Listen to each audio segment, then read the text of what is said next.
Hello, नमस्कार दोस्तों, आप सभी का स्वागत है एक बार फिर से आपके अपने यूट्यूब चैनल पर। दोस्तों, आज हम रीजनिंग के बहुत ही महत्वपूर्ण क्वेश्चन करने वाले हैं और आने वाले आपके सभी परीक्षाओं के लिए महत्वपूर्ण क्वेश्चन है दोस्तों, जैसे SSC, MTS, CHSL, CPO, CGL, GD, NTPC, bank या railway, army, CRPF, CTET, police, state exam जो भी हो आपका, ऑल कंपटीशन एग्ज़ाम के लिए आपके लिए महत्वपूर्ण क्लास है।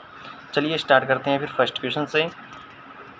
फर्स्ट क्वेश्चन किस तरीके से हमें दे रखा है देखते हैं। यदि किसी कूट भाषा में एक्स वाई जेड को ए बी सी लिखा जाता है तो ए बी सी को क्या लिखा जाएगा। यानी ये कोई कूट भाषा, इसमें एक्स वाई जेड को क्या लिखा जाता है, ए बी सी लिखा जाता है। यहाँ पे लिखता हूँ मैं एक्स वाई जेड, तो इसको क्या लिख रखा है इसने, ए बी सी। तो सबसे पहले देखिए अपने, अगर हमें इन दो संख्याओं को अलग किया जाए y और z, तो a आता है x के बाद में, यानी y z के बाद में x आएगा। ठीक है, फिर ये y आ गया तो y से दो अक्षर आगे यानी z और a आ गए, फिर ये b लिख दिया इसने, यानी दो दो अक्षरों का गैप लिख रखा है। तो a b c को क्या लिखा जाएगा, a और b c को क्या लिखा जाएगा। ए के बाद में दो अक्षर छोड़िए और आगे वाला संख्या है वो क्या आएगी, वो हमारी आएगी डी। ठीक है, इसी प्रकार बी से दो अक्षर छोड़िए, सी और डी छोड़ दिया तो हमने ई आ गया आगे वाली संख्या। अब सी से दो अक्षर छोड़िए, डी और ई छोड़ा तो एफ आगे वाली जो संख्या है वो आ गई। तो ठीक है, अब अपने ऑप्शन में देखते हैं कि डी ई एफ कौन से ऑप्शन में, तो हमारे सी ऑप्शन में हमें दे रखा है, जो कि आपका राइट आंसर है हो जाएगा। दोस्तों आगे बढ़ते हैं 2 नंबर क्वेश्चन की तरफ। 2 नंबर क्वेश्चन में हमें क्या दे रखा है कि नीचे दिए गई प्रश्न का सही वेन आरेख बताएं।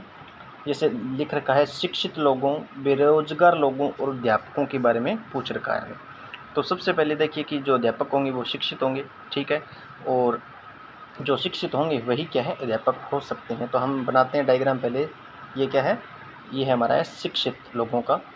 ठीक है, अब क्या करना है हमें, ये शिक्षित लोग आ गए, तो अब इसमें क्या है, अध्यापक सारे तो अध्यापक नहीं हो सकते, यानी कुछ ही अध्यापक होंगे। जो शिक्षित लोग हैं उनमें से कुछ लोग क्या है, अध्यापक है होंगे। अब बेरोजगार लोग हैं वो कम पढ़े लिखे होंगे। ठीक है, तो इसका मतलब वो शिक्षित तो हैं, तो इसका वेन डायग्राम जो बनेगा वो यहाँ से ऐसे बनेगा। ठीक है दोस्तों, बेरोजगार है वो अध्यापक नहीं हो सकते, अध्यापक है वो बेरोजगार नहीं हो सकते, तो वेन डायग्राम इस तरीके से बनेगा। तो ऐसा जो वेन डायग्राम है वो हमें कहाँ पर मिल रहा है, वो हमें डी ऑप्शन के अंदर मिल रहा है दोस्तों, जो आपका करेक्ट आंसर है हो जाएगा। आगे हम बात करते हैं 3 नंबर क्वेश्चन की। तो 3 नंबर क्वेश्चन में हमें क्या दे रखा है, 3 नंबर जो हमारा क्वेश्चन है वो क्या है, निम्नलिखित संख्या श्रृंखला में अगले पद की पहचान करें।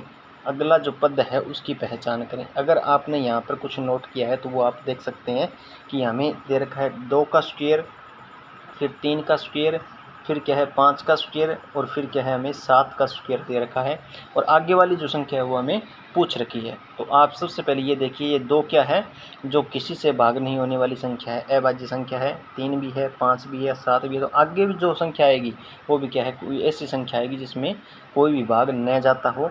तो आगे जो संख्या है वो 9 हम नहीं लगा सकते। वैसे आप कई लोग हैं वो 9 करके आएंगे, 9 का जो स्क्वायर है वो क्या है, वो करके आएंगे, तो वो 81 आएगा। लेकिन ये क्या है, आपका गलत आंसर है, क्योंकि 9 है वो क्या है, भाज्य संख्या है जिसमें भाग जाता है, 3 का जाता है और 9 खुद का जैसे जाता है। तो 3 का अगर 3 से वो विभाजित हो जाती है तो वह क्या संख्या है, भाज्य संख्या है। लेकिन अब हमें क्या करना है, अभाज्य संख्या देखनी है। तो अभाज्य संख्या हमारे पास क्या है, 11 है। 11 का अगर स्क्वायर किया तो वो हमारे पास आएगा 121। तो इसका राइट आंसर हो जाएगा बी, अपने करेक्ट आंसर होगा बी। आगे देखते हैं 4 नंबर क्वेश्चन। 4 नंबर क्वेश्चन में हमें क्या दे रखा है, निम्नलिखित प्रश्न में उस विकल्प का पता लगाएं जो प्रश्न चिन्ह के स्थान पर आएगा। जैसे बी ई दे रखा है, बी कितने नंबर पे आता है, बी आता है 2 नंबर पे, और ई कितने पे आता है, 5 नंबर पे। अब आगे वाली जो संख्या दे रखी है, डी दे रखी है, वो हमें डी आता है 4 नंबर पे, और वाई आता है 25 नंबर पे। वाई कितने पे आता है, 25 नंबर पे। ये 2 का स्क्वायर है 4, और ये 5 का स्क्वायर है 25। इसी तरीके से हमें सी वाली जो संख्या है उसको देखना है, सी, और ये क्या है डी। सी आता है 3 पे, ठीक है, डी आता है 4 पे। सी 3 पे आता है, 3 का स्क्वायर किया, 3 का स्क्वायर किया तो हमारे पास आया 9, और 9 पे आता है आई, 9 पे क्या आता है, आई आता है। ठीक है, अब आगे जो संख्या है वो क्या है, डी है। डी 4 का स्क्वायर किया, यहाँ पे 3 का भी स्क्वायर किया, इसी तरीके से यहाँ पे 2 का स्क्वायर किया तो 4 आया, 5 का स्क्वायर किया तो 25 आया था। तो अब 3 का स्क्वायर किया तो 9 आ गया, 4 का स्क्वायर किया तो हमारे पास आएगा 16, और 16 पे कौन से अक्षर आता है, पी हमारे पास आता है, आई और पी, और पी ये हमारा आंसर होगा। कौन से ऑप्शन में दे रखा है, बी ऑप्शन में हमें दे रखा है, जो कि हमारा करेक्ट आंसर हो जाता है। आगे हम बात करते हैं 5 नंबर क्वेश्चन की।